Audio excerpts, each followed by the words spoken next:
하나님께서는 우리 죄를 대속하기 위해서 아들의 몸을 우리에게 주셨습니다. 그것이 얼마나 놀라운 하나님의 계획인지, 또한 은혜인지 우리가 평상시에 살면서 그거를 인지하지 못하고 살 때가 너무 많습니다. 오늘 하나님을 아버지라 부르며 이 자리에 모였습니다. 아버지의 마음을 알게 하여 주시옵소서. 우리가 아버지를 아빠, 아버지라 부르지만 아버지의 마음을 모르는 철부지 자녀들입니다. 오늘 이 시간에 아버지의 마음을 깨닫게 하여 주시옵소서. 예수님 이름으로 기도드리옵나이다. 아멘. 오늘 본문은 말라기 4장 5절에서 6절입니다.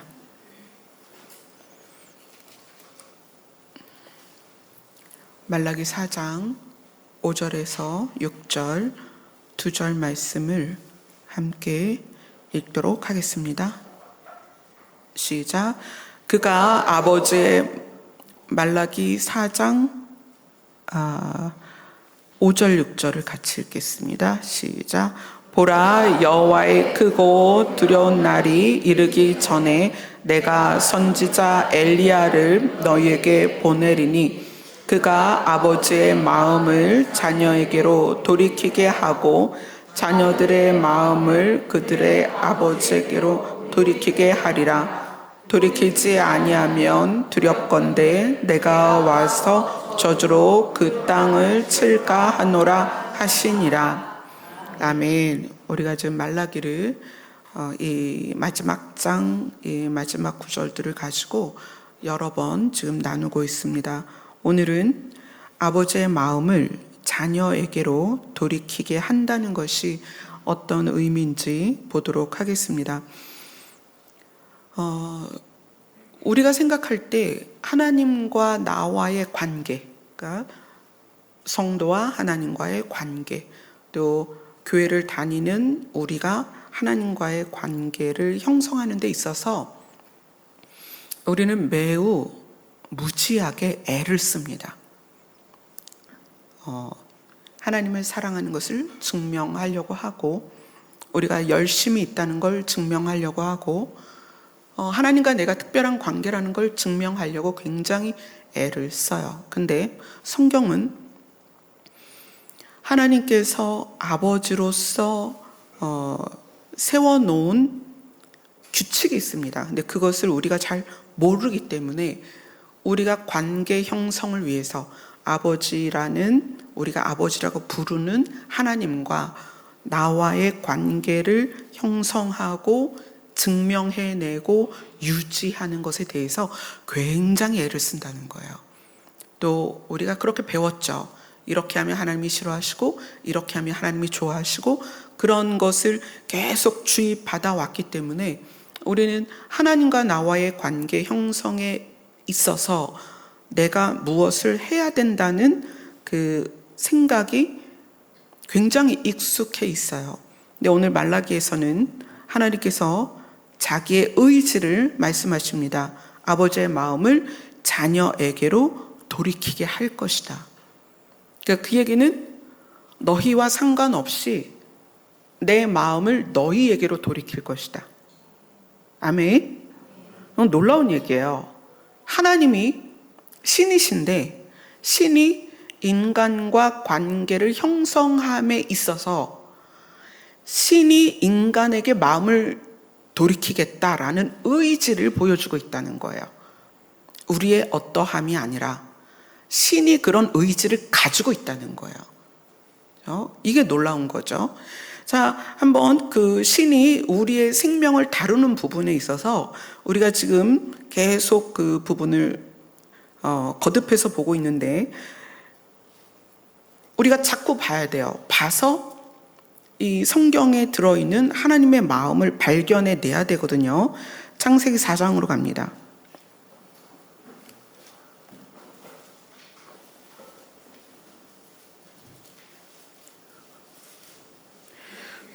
창세기 4장 14절을 먼저 읽겠습니다.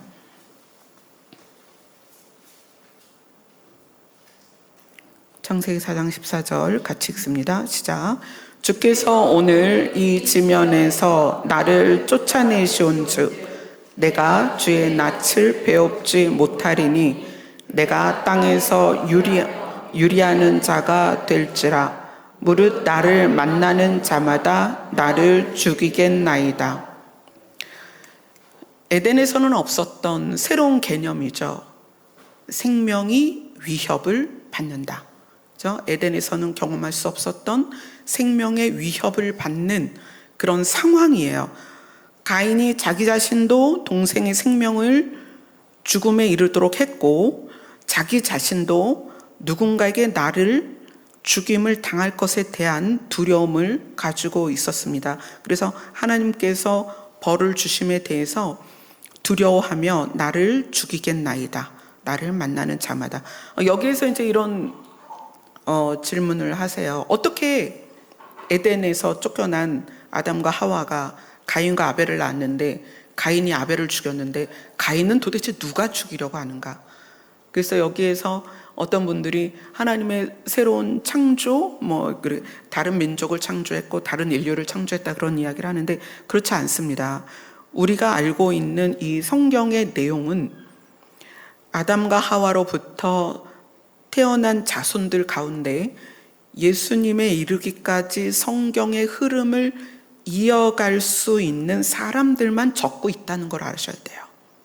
그래서 그 외에 아담과 하와가 많은 자녀를 낳았고 그 자녀들이 또 자녀를 낳고 하면서 이미 많은 사람이 이 땅에 있었다라는 것을 유념하시고 그 부분을 보시면, 자, 나를 만나는 자마다 나를 죽이겠나이다. 내 생명이 위태롭고 위협을 받고 있고 두렵습니다. 라고 했을 때 하나님이 가인의 생명을 어떻게 다루셨는지 보셔야 됩니다.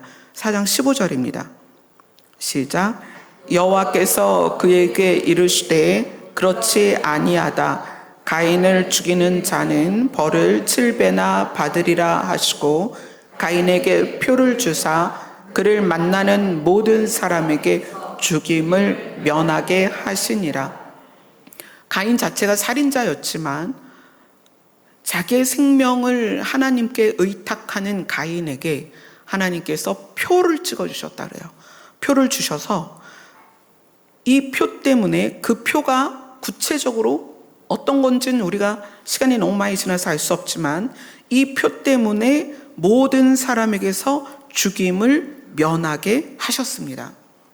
하나님은 하나님께 생명을 의탁하는 자들에 대하여 하나님은 살려주십니다.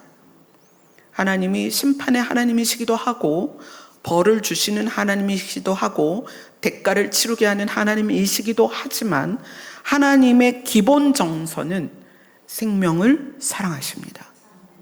그래서 아담과 하와를 그렇게 에덴에서 나가지 않도록 선악과만은 절대로 먹지 마라. 너희는 신이 아니고 피조물이기 때문에 불완전해서 선과 악을 알게 되면 너희는 선보다는 악을 추구할 것이고 그 악을 너희가 다스릴 수 없고 죄를 다스릴 수 없기 때문에 결국 죽게 되는 거야. 그렇게 설명을 해줬음에도 불구하고 결국 그들이 선악과를 먹죠. 그래서 선악과를 먹은 이후에 그들이 에덴에서 쫓겨나서 생명을 위협받는 상황이라는 거예요. 생명이 위협받고 그거에 의한 두려움을 가질 수밖에 없는 상황이었습니다. 자, 죽음을 면하는 사건이 이후에 이제 출애굽기를 한번 보겠습니다. 출애굽기 12장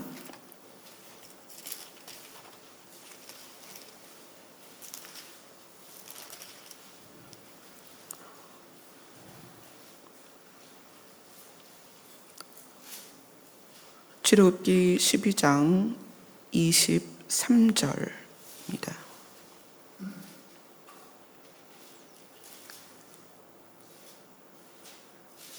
23절 같이 읽습니다. 시작. 여호와께서 애굽 사람들에게 재앙을 내리려고 지나가실 때에 문 인방과 좌우 문설주의 피를 보시면 여호와께서 그 문을 넘으시고 멸하는 자에게 너희 집에 들어가서 너희를 치지 못하게 하실 것임이니라. 하나님은 생명을 다루시는 데 있어서 무조건 너는 죽어야 돼 이런 게 없었다는 거예요. 늘 전제 조건을 주시고 그것에 의해서 살 수 있는 방도를 반드시 주셨다는 거예요.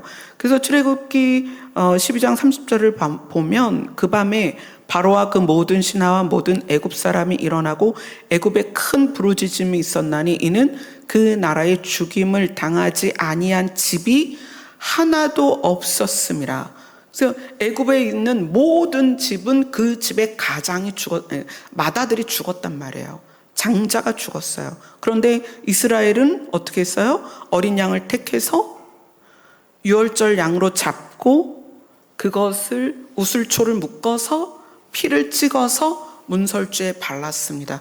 그 표를 보고 죽음을 피할 수 있도록 전제 조건을 하나님이 주셨다는 거죠. 이 죽음을 면하는 사건이 가인에게도 있었고 이 애굽에서 나오는 이스라엘 백성에게도 주시는 이 의미는 하나님은 마땅히 우리 자신이 생각할 때 나 자신이 죽어 마땅하지만 하나님은 반드시 살릴 방도를 가지신다는 거예요. 이 사건을 통해서 이스라엘 백성은 하나님이 살리신 그 살아남에 대해서, 자기 집의 장자가 살아남에 대해서, 죽지 않음에 대해서 하나님의 생명의 주관을 정말 절실하게 깨달았습니다. 그리고 시간이 지났지만 이스라엘 백성들이 하나님을 향한, 그러니까 우리가 신을 향한 노력이 얼마나 있을 수 있을까요? 이스라엘 백성들이 하나님을 신으로 인정하는 단계가 늘 자기의 목적, 제가 계속 강조하는 거지만 하나님의 전능성에 제한되어 있다. 신을 바라보는 시각이, 자, 신은 우리를 바라보는 시각이 너희들 나를 섬겨라, 그게 아니에요. 신이 우리를 바라보는 시각은 너희들이 죽지 않고 영생하며 나와 함께 내 생명을 너희도 같이 누렸으면 좋겠다, 나랑 살자, 그거라면 우리는 하나님을 향한 시각이 하나님의 전능성이 내가 이 땅에서 사는데 도움이 좀 되면 좋겠다, 그 하나님의 전능성을 가져다가 우리가 좀 쓰고 싶은 거예요. 그래서 뭘 하냐면 관계에 애를 쓰는 거거든요. 우리가 신과 좀 좋은 관계를 가졌으면 좋겠다. 왜냐하면 신은 전능하시니까. 그 신이 나랑 친하면 나는 못할 게 없어, 이런 개념이란 말이에요. 근데 하나님은 개념 자체가 우리랑 다르시거든요. 자, 에스겔로 가봅니다.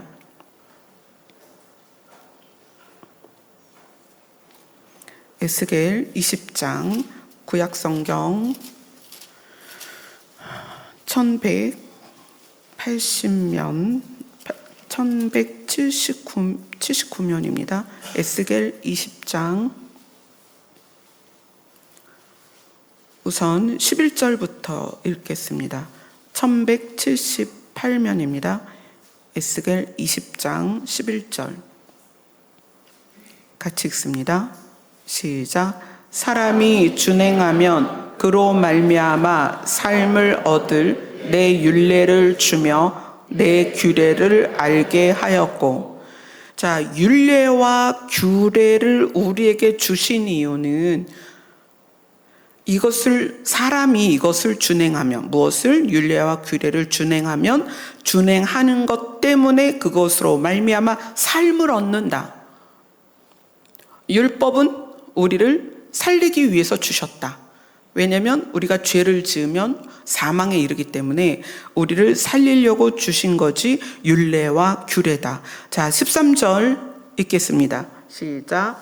그러나 이스라엘 족속이 광야에서 내게 반역하여 사람이 준행하면 그로 말미암아 삶을 얻을 나의 율례를 준행하지 아니하여 나의 규례를 멸시하였고 나의 안식일을 크게 더럽혔으므로 내가 이르기를 내가 내 분노를 광야에서 그들에게 쏟아 멸하리라 하였으나. 자, 하나님께서는 아담으로부터 2500년 동안 법을 만들지 않았습니다. 왜냐하면 사람의 악함이 법을 만들면 싹 죽게 돼 있어요.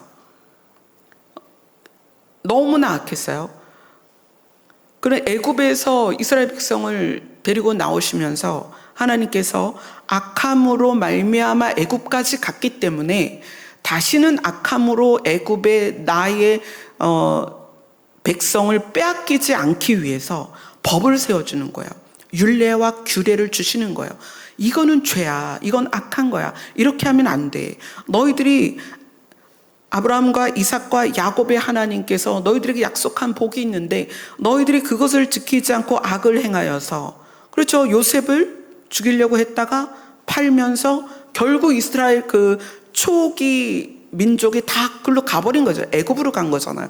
애굽으로 간 것은 먹고 살기 위해서 갔다기보다는 처음에 시작이 요셉을 죽이고자 하는 형들의 악함이 계획한 것 때문에 요셉이 애굽까지 팔려간 거란 말이에요. 형들이 그렇게 안 했으면 애굽까지 안 갔겠죠. 그러니까 하나님이 이스라엘 백성을 애굽에서 꺼내서 추산하는 그 200만이라고 추산하는 그들을 꺼내서 내가 너희를 다시 애굽에 빼앗기지 않을 거야. 그러기 위해서는 이 율례와 규례를 줄 텐데 이 율례와 규례를 지키면 너희가 무엇을 얻는다? 삶을 얻는다. 그렇게 율례와 규례를 주시는 거예요. 자, 에스겔 20장 21절을 같이 읽습니다. 시작. 그러나 그들의 자손이 내게 반역하여 사람이 지켜 행하면 그로 말미암아 삶을 얻을 나의 율례를 따르지 아니하며 나의 규례를 지켜 행하지 아니하였고 나의 안식일을 더럽힌지라. 이에 내가 이르기를 내가 광야에서 그들에게 내 분노를 쏟으며 그들에게 내 진노를 이르리라 하였으나. 자, 사람이 준행하면 그로 말미암아 삶을 얻을 내 율례와 규례를 주며 알게 하였는데 그들이 그것을 지키지 않았습니다. 그 다음에 13절은 사람에서 이스라엘 족속으로 확대가 되는 거예요.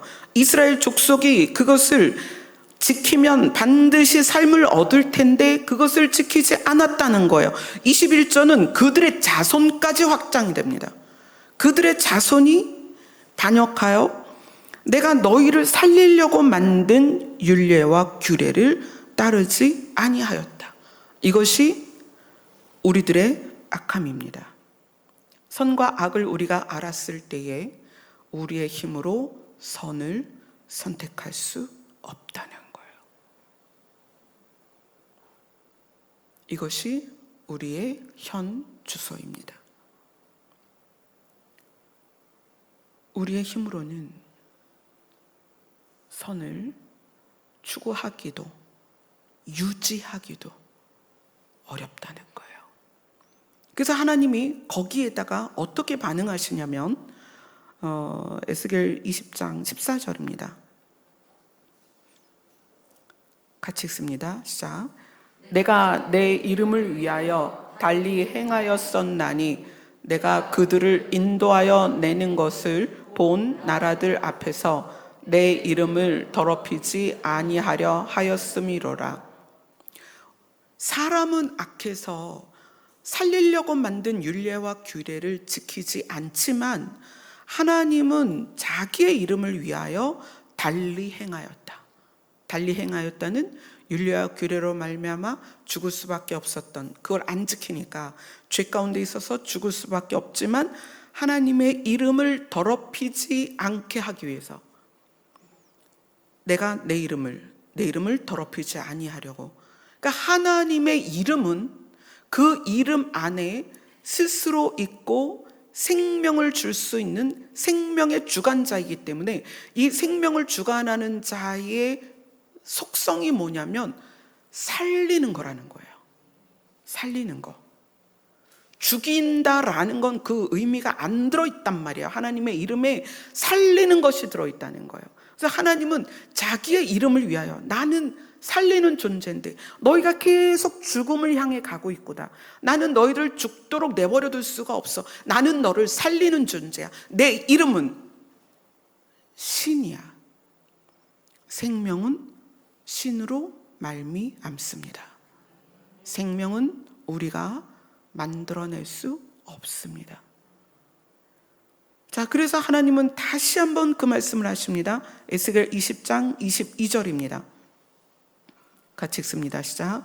내가 내 이름을 위하여 내 손을 막아 달리 행하였나니 내가 그들을 인도하여 내는 것을 본 여러 나라 앞에서 내 이름을 더럽히지 아니하려 하였음이로라. 하나님의 이름을 위하여, 그래서 내가 내 이름을 위하여 심판의 손을 막았다는 거예요. 하나님이 심판의 손을 내밀면 지금 우리가 살 자가 한 사람도 없다는 거예요. 왜냐하면 사람은 날 때부터 그 생각이 악하다. 이 악하다는 것이 누구를 죽이려 하고 누구 것을 빼앗으려고 하고 그런 종류의 저급한 악이 아니고, 하나님이 보시는 우리의 악 중에 가장 큰 것은 하나님을 인정하지 않는 거예요. 소매치기하고 누구를 때리고 그런 저급함이 아니고, 신을 인정하지 않고 내가 나를 주도하여 내가 나를 주인 삼는 것이 우리에겐 가장 악한 거예요. 신의 입장에서 보면. 그렇죠. 여기 계신 분들 다 이제 아버지거나 어머니 분들이 많아요. 그런데 자녀가 어디 나가서 저분은 제 아버지 아니에요, 저분은 제 어머니가 아니에요, 이런다면 부모로서 가장 큰 배신감이고 가장 큰 거절감입니다. 아들이 공부를 못할 수 있고 딸이 공부를 못할 수 있어요. 외모가 좀 뒤죽박죽 태어날 수도 있죠. 근데 부모에게서 가장 큰 거절감은 당신 내 부모 아니야, 난 당신 자녀 안 할 거야, 그거거든요. 근데 하나님이 하나님으로 말미암는 생명이 들어간 존재들이 자기의 생명의 출발점에 대하여 인정하지 않는다는 거예요. 내 힘으로, 내 지혜로, 내 뜻대로, 내 능력으로 얼마든지 살 수 있다는 거예요. 근데 그 방식들이 선택하는 것마다 인간이 인간을 중심으로 선택하다 보니 그것이 계속 악으로 사망으로 달려가는 거예요. 그래서 하나님이 내가, 이거 너무 애절하지 않아요? 내 이름을 위하여. 아버지가 자기를 모른 채 하는 자녀에게, 어머니가 자기를 멸시하는 딸에게 그래도 내가 아빠인데, 내가 엄마인데. 여러분 부모님 중에 그런 부모님 없었나요? 그런 일이 없을까요? 내가 엄마인데, 그래도 내가 엄마인데, 세상은 너를 뭐라고 해도 나는 네 엄마인데. 이게 진짜 부모라고요.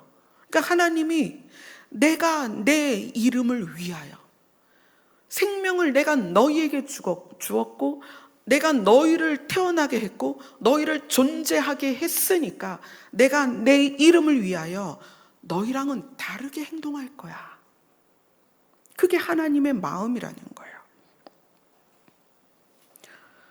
그래서 하나님은 율법과 규례와 이 법도를 지키지 않고 죄악 가운데 있는 이 인간을 향하여 오늘 말라기에서 말씀을 하시는 거예요. 구약의 마지막 말씀으로 아버지의 마음을 자녀에게로 돌이키게 할 것이다. 어떻게가 있죠? 어떻게? 아버지의 마음을 자녀에게로. 그러니까 하나님이 하나님의 마음을 아버지의 이름 때문에, 내가 너희에게 생명을 준 존재로서 내가 내 마음을 너희에게로 돌이킬 거야. 너희가 어떠하든지, 죄를 짓고 사망 가운데 있고 나를 무시하고 인정하지 않고 윤리와 규례와 법도를 지키지 않는 너희들이지만 내 마음을 너희에게 돌이킬 거야. 굉장히 중요한 사건이에요. 그게 먼저라는 거예요. 우리는 하나님과의 관계, 신과의 관계를 형성하고 유지하고 증명해내기 위해서 굉장히 많은 것으로 힘을 들이고 노력하고, 그렇게 하지 않으면 믿음이 없다 그러고 하나님이 널 사랑하지 않는다고 말하지만, 말라기의 마지막은 내 마음을 너희에게 돌이킬 것이다, 이렇게 선포하셨다는 거예요. 이것이 창세기로부터 계시록에 이르기까지 하나님의 일관성 있는 마음은 우리를 살리는 것입니다. 왜냐하면 그분이 하나님이시기 때문에. 그러면 이제 아버지의 마음을 자녀에게로 돌이키게 하시는 방식을 어떻게 하셨냐는 거예요. 이거는 이제 신의 계획이죠. 신의 계획. 지키면 삶을 얻을 율례와 규례까지 줬는데도 사망으로 가니 하나님이 계획을 하신 거예요. 하나님께서 아들과 의논을 하셨죠. 내가 이런 계획이 있으니 어떻게 하면 좋겠니? 아들이 그럼 제가 내려가겠습니다. 그리고 신이 사람의 몸을 입고 세상으로 내려오셨습니다. 자, 그때 그 모습을 보고 사단이 어떤 생각을 했을까요? 이제 이게 기회다. 내가 신을 맞짱 떠서 죽일 수 있는 유일한 기회다. 왜냐하면 신이 사람의 몸으로 왔으니까. 그죠? 사람의 몸으로 왔으니까 사단의 입장에선 신과 맞짱 떠볼만 하죠. 그리고 신을 무릎을 꿇릴 수 있다고 사단은 생각을 했습니다. 하나님은 사람의 몸으로 이 땅에 오셨습니다. 자, 그리고 이 사단이 어떻게 생각했을까요? 신을 죽여버리자. 어디 안에 있으니까? 사람 안에 있으니까. 신이 사람의 모습으로 왔으니까 죽일 수 있을 것 같은 거예요.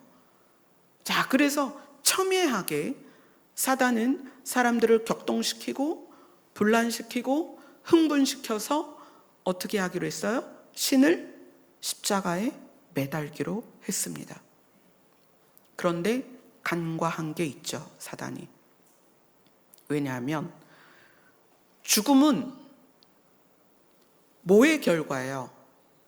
죄의 결과예요. 그래서 예수님이 우리의 죄 때문에 십자가에서 죽으심이 두 가지 의미가 있는데, 하나는 예수님이 우리의 모든 죄, 과거로부터 현재와 미래에 속한 모든 죄를 예수님의 몸에 전이시켜서 십자가에서 죽으심으로 우리의 죄가 사함 받았습니다. 깨끗게. 그런데 예수님 자신은 죄가 있어요, 없어요? 없죠. 그러면 예수님 자신이 죽는다면 그것은 법에 어긋나는 거예요. 그러니까 하나님은 예수님을 살리게 되는 거예요. 왜 살릴 수밖에 없느냐? 예수님은 죄를 안 졌으니까. 그러니까 예수님의 몸은, 육신은 우리의 죄 때문에 십자가에서 죽으셔서 무덤을 내려가셨습니다. 그런데 예수님 그 자신은 정작 죄가 없기 때문에 그분을 살리는 데 있어서는 사단도 참소할 수 없었다는 거예요. 그렇게 예수님이 살아나셨습니다.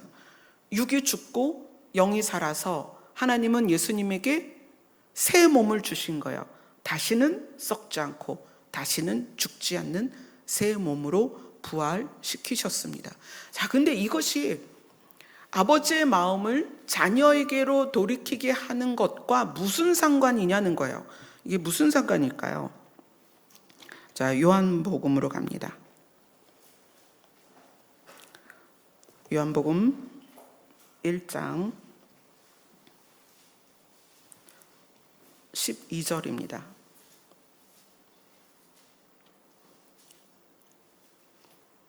요한복음 1장 12절 다 같이 읽습니다. 시작. 영접하는 자 곧 그 이름을 믿는 자들에게는 하나님의 자녀가 되는 권세를 주셨으니.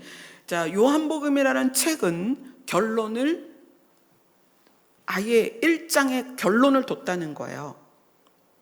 태초에 말씀이 계셨고 그 말씀은 하나님과 함께 계셨는데 이 말씀이 곧 하나님이시다. 예수님도 하나님이시잖아요. 하나님이시다. 그분이 이 땅에 오신 것은 예수님을 영접하는 자, 곧 예수님의 이름을 믿는 자들에게 하나님의 자녀가 되는 권세를 주시려고 예수님을 이 땅에 오시게 했다. 말씀이 육신이 되게 하신 이유다라는 결론이면서 핵심을 1장에 이야기를 해주십니다. 그리고 이제 과정을 이야기를 해주십니다. 요한복음 3장으로 갑니다. 요한복음 3장 17절입니다.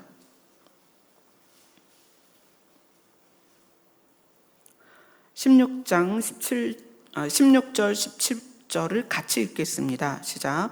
하나님이 세상을 이처럼 사랑하사 독생자를 주셨으니 이는 그를 믿는 자마다 멸망하지 않고 영생을 얻게 하려 하심이니라. 하나님이 그 아들을 세상에 보내신 것은 세상을 심판하려 하심이 아니요 그로 말미암아 세상이 구원을 받게 하려 하심이라. 하나님이 이 땅에 도무지 구원받기 어려운 생명을 주었지만 그 생명을 빼앗긴 우리 존재들을 사랑하셔서 다시는 죽지 않고 다시는 꺼지지 않는 생명을 주기 위해서, 그것을 여기에서는 영생이라고 표현했죠. 영생을 주기 위해서 아들을 세상에 보내셨다. 아들을 보내신 이유는 심판이 아니요 구원을 받게 하려 하심이라. 자, 요한복음 3장 36절을 같이 읽겠습니다. 3장 36절입니다. 시작. 아들을 믿는 자에게는 영생이 있고 아들에게 순종하지 아니하는 자는 영생을 보지 못하고 도리어 하나님의 진노가 그의 위에 머물러 있느니라.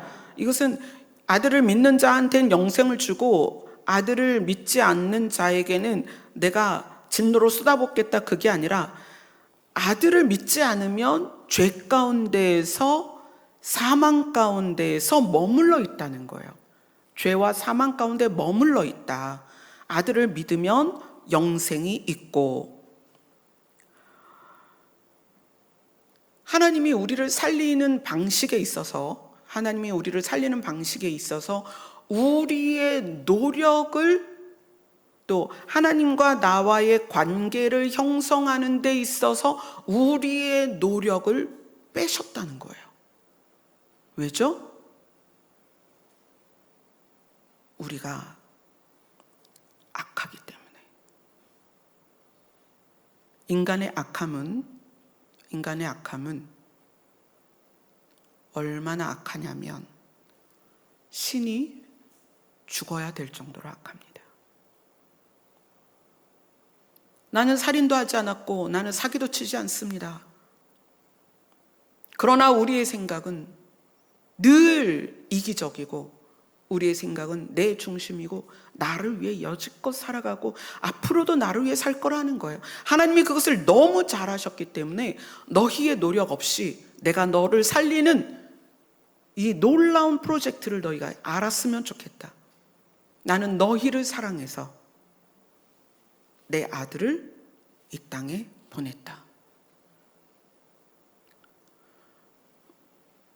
여러분이 이게 이해가 되지 않으면 신앙생활을 하는데 여전히 하나님과 나와의 관계에 애를 쓸 거예요.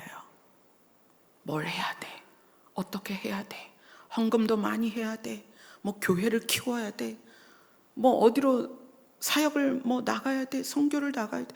물론 우리는 때를 따라 우리가 해야 할 부분이 있고 때를 따라 부르심이 있어서 순종이 있습니다. 그러나 그것은 하나님과 나와의 관계를 형성하고 지속시키고 증명해내는 수단이 아니라는 거예요.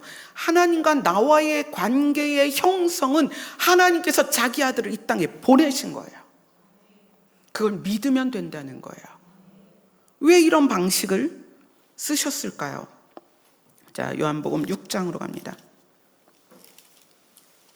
6장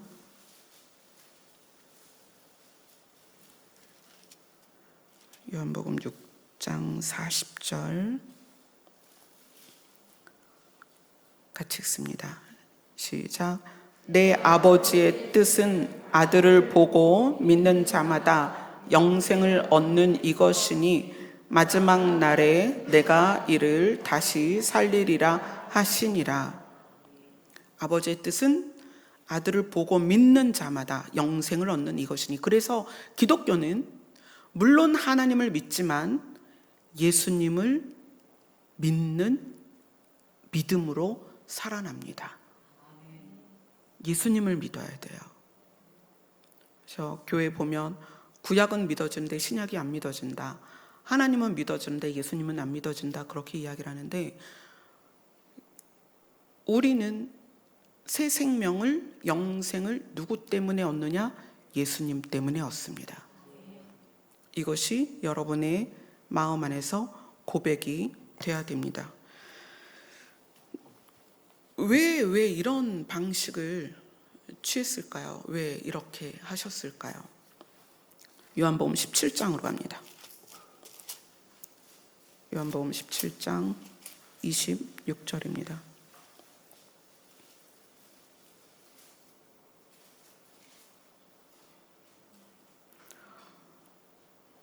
요한복음 17장 26절 같이 읽습니다. 시작. 내가 아버지의 이름을 그들에게 알게 하였고 또 알게 하리니 이는 나를 사랑하신 사랑이 그들 안에 있고 나도 그들 안에 있게 하려 함이니라. 자, 예수님이 아버지의 이름을 우리에게 알게 하셨습니다. 그래서 우리는 하나님을 누구라 불러요? 아버지라 부릅니다. 여기 계신 분들이나 지금 함께 방송으로 예배를 드리시는 분들은 지금 여러분들이 누구를 아버지라 부르고 있는지 생각해 보세요. 예수님을 아버지라고 하지 않습니다. 누구를 아버지라고 그래요? 하나님을 아버지라고 부르죠. 그래서 예수님이 이렇게 말씀하시는 거예요. 예수님이 아버지의 이름을 그들에게 알게 하였고, 우리는 예수님 때문에 우리의 아버지가 누구인지 알게 되었습니다. 놀라운 거예요. 우리는 오다 가다 하나님을 알게 된 게 아니라는 거예요.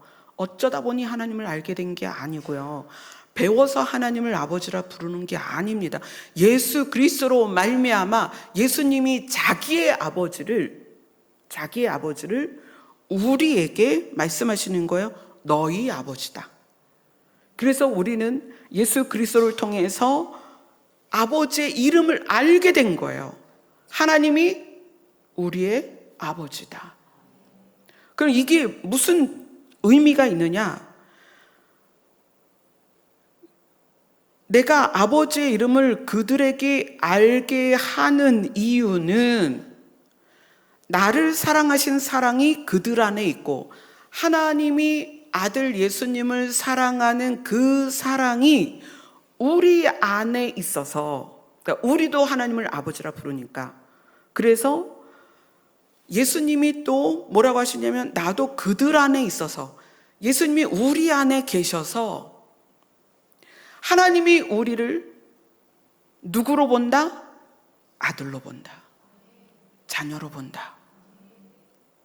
그래서 자기 아들을 사망 가운데서 건지셔서 영생하는 몸으로 바꿔주시고 그 아들을 하늘로 데려가신 것처럼 우리가 하나님과의 관계를 개선하고 친밀하게 하기 위해서 우리가 뭘 해서 되는 게 아니라 이 관계의 형성은 하나님의 의지라는 거예요.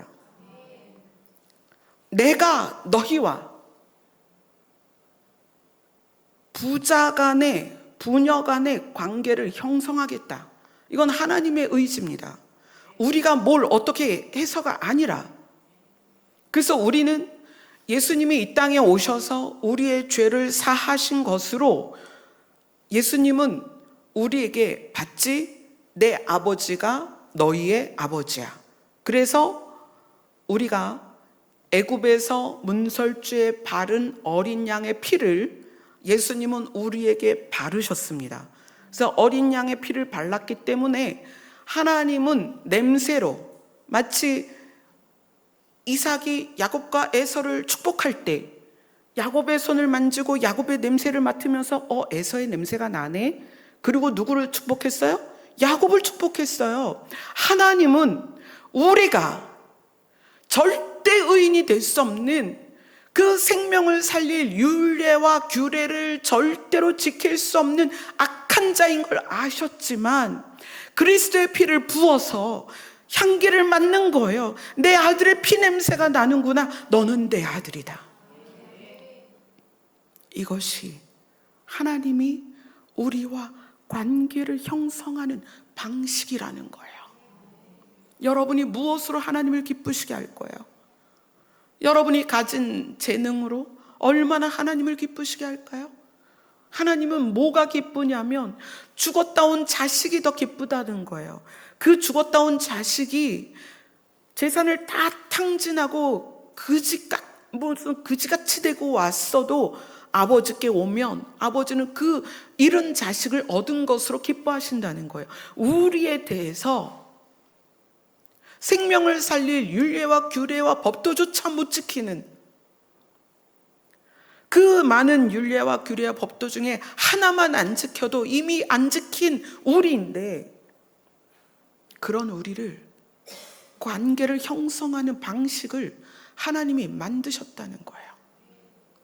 내 아들의 가죽을 벗겨서 너희에게 씌워줄 것이다.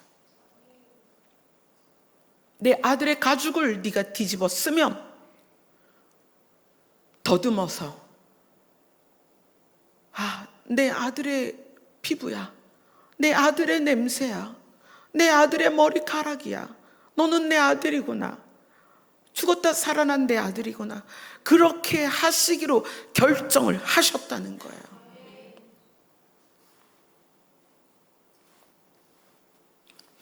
그래서 예수로 옷을 입어야 된다는 것이, 예수의 향기가 나야 된다는 것이 아버지께서 그렇게 결정을 하셨기 때문이에요.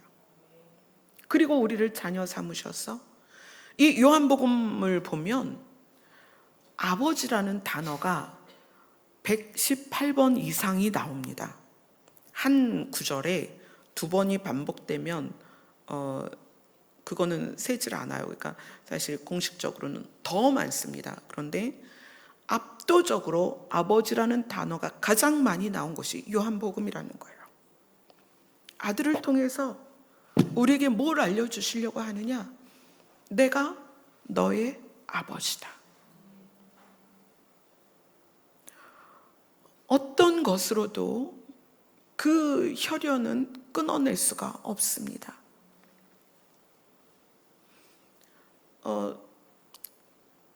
저는 저의 자녀하고 그런 시간을 가졌습니다. 그래서 찬미가 그런 얘기를 해요. 사람들은 엄마를 잘 모르지만 나는 엄마를 엄마 뱃속에서 태어나면서부터 이제까지 보아왔어. 엄마는 정말 좋은 엄마야. 그렇게 이야기를 해요. 근데 그 좋은 엄마가 되는 것이 아이의 노력과 성과에 대한 나의 반응이냐는 거예요. 여러분 그렇습니까? 부모가 자식을 대할 때 자식의 성과나 자식의 어떤 그 사회에서의 성공이나 또는 자식이 부모에게 봉양하는 그 무엇이 부모로서 자식에게 반응하는 조건이냐는 거예요. 그렇습니까? 아니잖아요. 그냥 자식이기 때문에. 내 자식이기 때문에.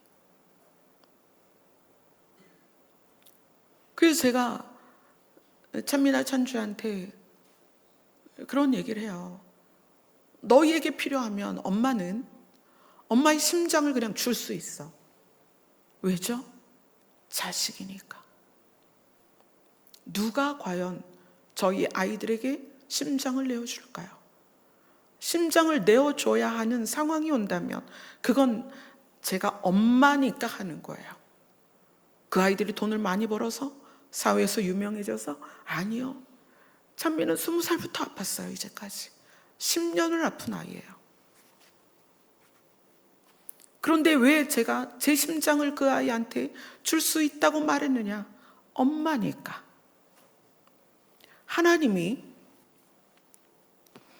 내가 내 이름을 위하여, 에스겔에서 그렇게 말씀하시는 거예요. 내가 내 이름을 위하여 내가 너희에게 달리 행할 것이다. 내가 내 이름을 위하여 내 손을 맞고 심판하는 손을 맞고 너희에게 달리 행할 것이다. 그분이 하나님이시라는 거예요.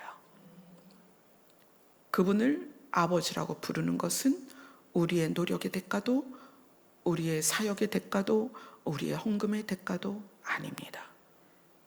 우리가 그분을 아버지라고 부를 수 있는 것은 말라기에서 약속을 하셨어요. 아버지의 마음을 아들에게 돌이키게 할 것이다. 그래서 어떻게 하면 돼요? 아들의 피를 받아들이면 돼요. 아들을 옷 입으면 됩니다. 우리에게서 아들의 향기가 나면 돼요. 그것으로 그냥 하나님은 아버지가 되어주시겠다는 것이고, 그것으로 하나님은 너와 내가 혈연이다. 부모 자식이다. 내가 너를 책임지겠다. 그리고 무슨 약속을 주시는 거예요? 상속의 약속을 주시는 거예요. 아버지니까. 여러분 인생에 걸쳐서 물론 교회에서 사역을 많이 하셨을 것입니다. 여러분 인생을 걸쳐서 헌금도 많이 하셨을 거예요. 그러나 그것은 상속의 조건이 아닙니다. 하나님이 우리에게 상속하시겠다는 약속은 우리를 당신의 아들의 피로 적셔서 얘는 내 아들이야 라고 상속을 하시는 거예요. 우리의 악함은 신이 죽어야 할 만큼 악합니다. 근데 우리의 약함은 신을 의지하지 않으면 계속 죄악으로 갈 수밖에 없는 약함이 있다는 거예요. 그런 우리, 악하고 약한 우리를 위해서 하나님이 작정하신 거예요. 내가 내 마음을 돌이킬 것이다. 누구에게로? 너희에게로. 그리고 사단도 속아 넘어간 놀라운 계획을 하셔서 아들을 보내시고 아들로 말미암아 우리를 자녀 삼으셨다는 거예요. 이것이 은혜입니다. 여러분이 하나님과의 관계를 애쓰지 않았으면 좋겠어요. 하나님은 이미 그렇게 우리에게 다가오셨습니다. 우리가 그분을 바라보고 그분을 믿으면 되는 거예요. 우리가 사람의 관계도 마찬가지입니다. 사람의 관계도 애를 쓰면 이렇게 돼요. 본전 생각나고요. 사람의 관계를 애를 쓰면 그 안엔 목적이 있고요. 사람 관계에 애를 쓰면 상처가 있습니다. 아니 그러면 사람들 간에 관계를 맺지 말라는 건가요? 아니요. 내가 늘 선하고 내가 늘 따뜻하면 모든 관계가 평안합니다. 근데 우리는 애쓰잖아요. 저 사람과 친하려고, 그 관계를 유지하려고, 잘해보려고. 그러다 안 되면 화를 내고 짜증을 내고 서운해하고 억울해한다는 거예요. 진짜는 내가 그리스도로 옷 입은 것처럼 그리스도의 모습으로 살면 모든 관계는 어떻게 된다? 화평케 된다. 아멘. 하나님과의 관계도 우리가 애를 써서 되는 게 아니고요. 사람과의 관계도 우리가 애써서 되는 게 아니에요. 애쓰는 관계일수록 거절감이 크고, 애쓰는 관계일수록 본전이 생각나고, 애쓰는 관계일수록 상처가 크고, 애쓰는 관계일수록 배신감을 느끼게 됩니다. 향기가 있는 꽃은 벌들이 날아와요. 근데 향기가 없는 꽃은 벌이 날아오지 않기 때문에, 그래서 더 예쁜 모습으로 애를 쓴다고 하더라고요. 우리가 그리스도의 향기가 나면 하나님은 우리를 인정하시는 거예요. 내 아들이구나. 넌 내 자녀구나. 기독교는 예수님을 믿는 종교입니다. 그래서 예수로 옷을 입는 거예요. 예수의 피를 우리에게 바르는 거예요. 예수의 향기가 나는 거예요. 그것 때문에 하나님이 우리를 아들이다, 내 딸이다 그런다는 거예요. 이 생명의 법칙을, 이 생명의 법을 하나님이 우리를 잃지 않기 위해 만드셨다는 거예요. 이것에 대한 이해가, 이것에 대한 이해가 내가 하나님을 향하여 기쁨으로 갈 수 있었으면 좋겠습니다. 이것에 대한 이해가 하나님을 향하여 은혜로 나아가고 평강으로 나아갈 수 있는 길이 되었으면 좋겠습니다. 아멘. 우리 찬양합시다. 265장입니다.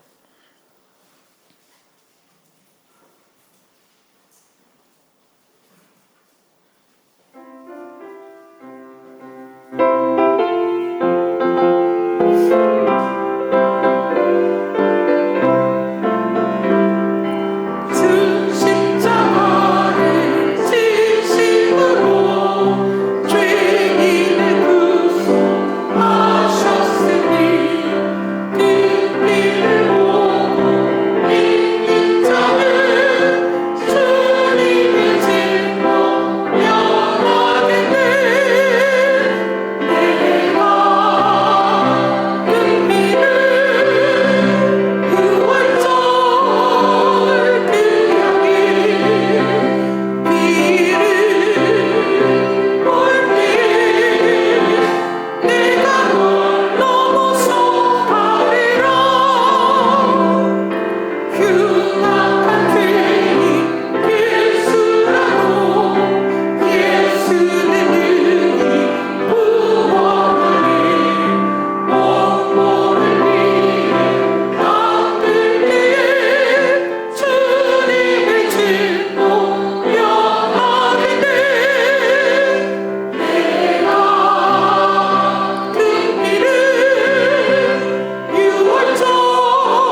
하나님이 우리를 사랑하시는 것을 증명해 내셨습니다.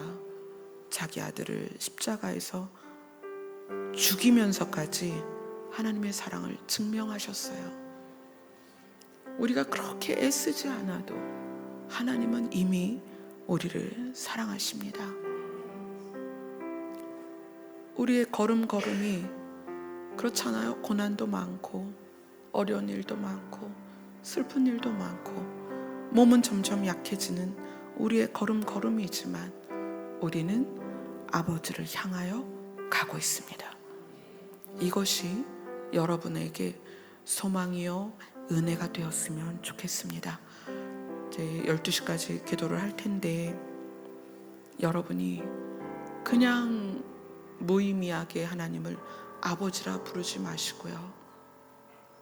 아버지 되어주시기로 작정하신 그 하나님의 마음을 더듬으며 하나님을 아버지라 불러보세요. 오늘 그 아버지께서 여러분의 친아버지로 그렇게 여러분과 교통하시기를 축복합니다. 기도하겠습니다.